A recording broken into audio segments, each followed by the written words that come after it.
Paroles du roi Lemuel, sentences par lesquelles sa mère l'instruisit. Que te dirais-je, mon fils? Que te dirais-je, fils de mon ventre? Que te dirais-je, toi qui es le fruit de mes vœux ardents?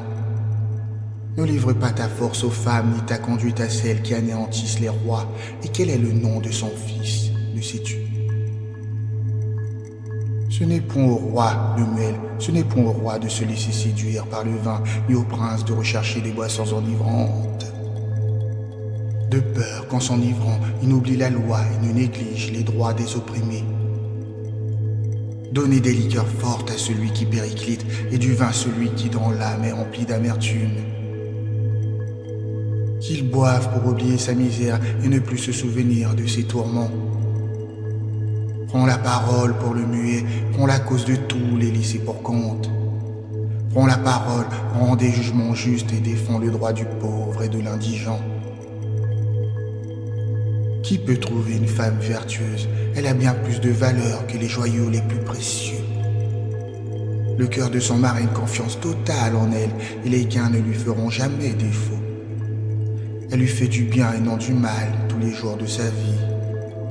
Elle se procure de la laine et du lin et travaille avec des mains diligentes et joyeuses. Elle est comme un navire marchand apportant ses provisions de contrées lointaines.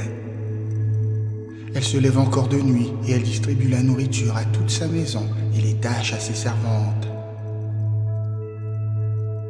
Elle envisage un champ et l'acquiert, du fruit de son travail elle plante une vigne. Elle s'insère de force et affermit ses bras. Elle perçoit que son commerce est profitable, sa lampe ne s'éteint pas pendant la nuit. Elle met la main à la quenouille et ses doigts tiennent le fuseau avec habileté. Elle tend la main aux pauvres et étend les bras vers les nécessiteux. Elle ne craint pas la neige pour sa maison, car tous les siens sont vêtus d'habits écarlates. Elle se confectionne des couvertures et ses vêtements sont de fin lin et de pourpre. Son mari est respecté aux portes de la ville lorsqu'il siège avec les anciens du pays. Elle confectionne des chemises qu'elle vend et elle livre des ceintures aux marchands. Elle est vêtue de force et de dignité et elle se rit de l'avenir. Elle ouvre la bouche avec sagesse et des paroles bienveillantes et instructives sont sur sa langue. Elle surveille attentivement la marche de sa maison et ne mange pas le pain de la paresse.